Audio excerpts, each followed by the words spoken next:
Hi, this is Ken Hamm, President and CEO of Answers in Genesis and the future Ark Encounter.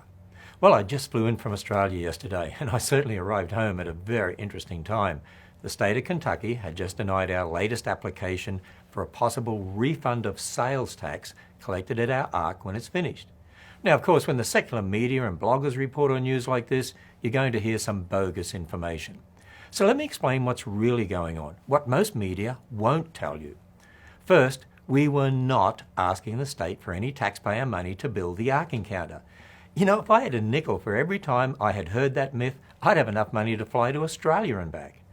You see, AIG had reapplied for a possible refund of sales tax that would be collected at the finished Ark. Now, if the Ark would see excellent attendance and some of the sales tax paid by guests who were voluntarily visiting could be refunded up to a maximum. It's actually an excellent incentive offered to any tourist attraction thinking of locating in Kentucky. We even looked into building in Indiana, but Kentucky's incentive encouraged us to build here.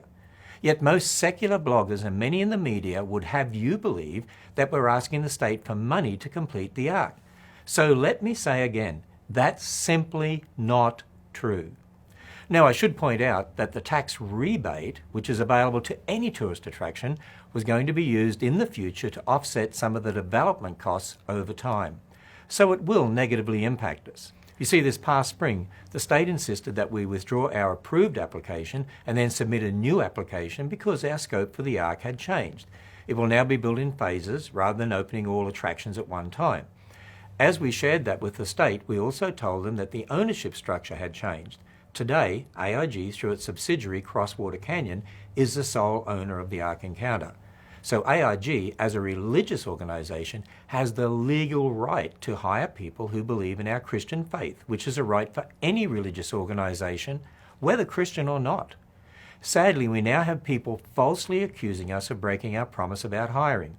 As we reapplied for the incentive, the state surprised us with two conditions not found anywhere in the law. That is, 1, we can't show religious preference in our hiring, and 2, we couldn't share our faith at the Ark.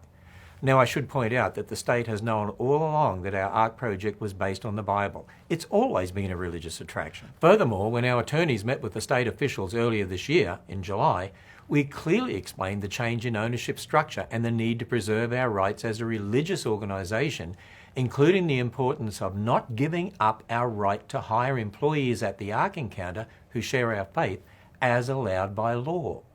This is important. In place of any restriction on religious preference in hiring, we agreed to comply with all applicable state and federal laws like those contained in other economic incentive agreements at the state, and the state agreed. And on this basis, the state granted its preliminary approval for the incentive. Only after the atheist groups objected and publicly attacked the state's preliminary approval did the state renege on its commitment. Now, the state's new conditions are clearly illegal. We can cite both federal and state laws that permit religious preference in hiring, like the 1964 Civil Rights Act. That's why atheist groups can and do discriminate in their hiring. Praise God, construction is well underway at the Williamstown site and it will proceed. You know, this employment issue is a matter of great importance not only to AIG, but to every Christian organisation, to every church that doesn't want to give in to demands from the government to hire non-Christians. In fact, every religious organisation should be worried at what the state of Kentucky is trying to do. Well, the AIG board is evaluating our legal options and we'll be announcing our decision soon. In the meantime, you can keep up to date on the progress of this exciting historical theme park by going to answersingenesis.org. Thank you.